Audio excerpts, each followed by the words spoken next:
right, next example, example 6, another series. Again, taking a look at it, it is not a geometric series. It is not a comparison, or excuse me, it is not a p-series. It's not a telescoping. Integral test does not look like this function. The integral of 1 plus the sine of x over 10 to the x does not look like something that we know how to integrate, at least not easily or nicely. So I wouldn't think to use the integral test here. So comparison is what I'm going to think of. That's what I'm going to think of doing. So what we can do here is take a look at this expression, 1 plus the sine of m. And I don't want to use dominating terms here necessarily, because when I look at this expression, this sine of n, if I take a limit as n goes to infinity, this thing still behaves the same way. So we would really just, dominating terms, that methodology or that perspective, would really only allow us to get rid of this 1, which is kind of helpful, but then we still have the problem of the sine of n over 10 to the n, which is really the more problematic component.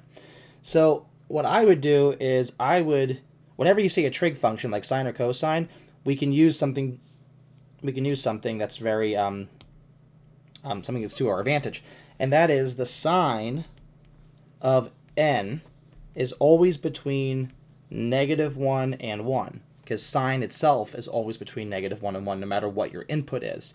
So even if we only plug in whole numbers, that inequality is still obeyed.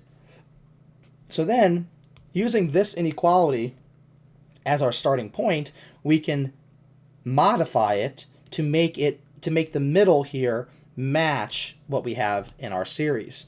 So I would add 1 to everything. See how we're getting closer to what we have? And then I would divide by 10 to the n.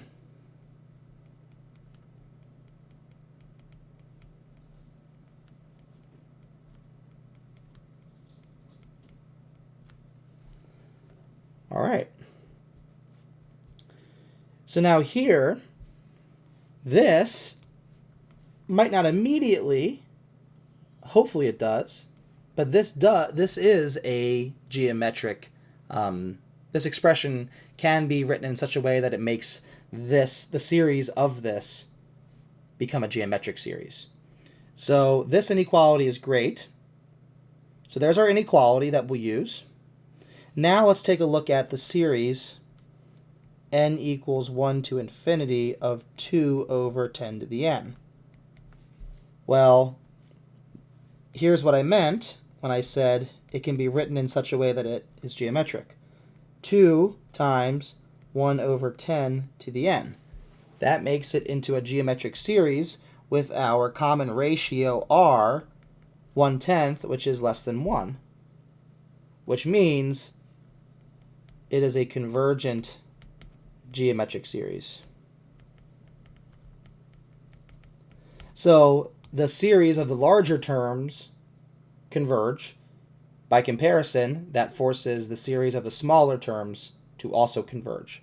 So this series here does converge. So here's our little proof.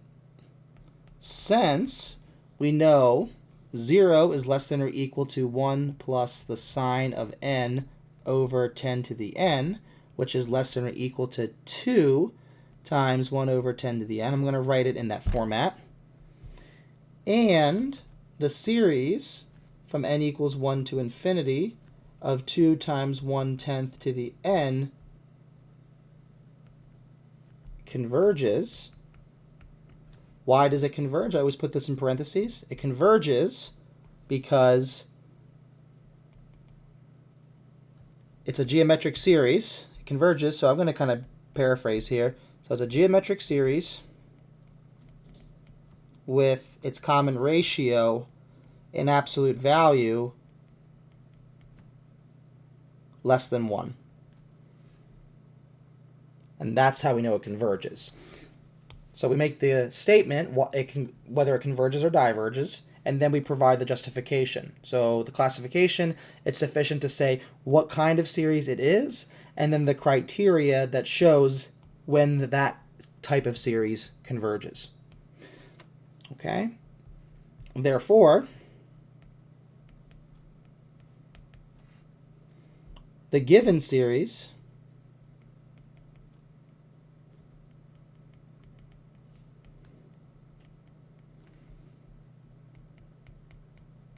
converges by comparison. And that's all you need. So I'd say the really important aspect of this specific example is that if your series contains some sort of function, like a trig function, sine or cosine specifically, that gives you an inequality. You can always start with this inequality if you have a sine or cosine appearing in your series. All right.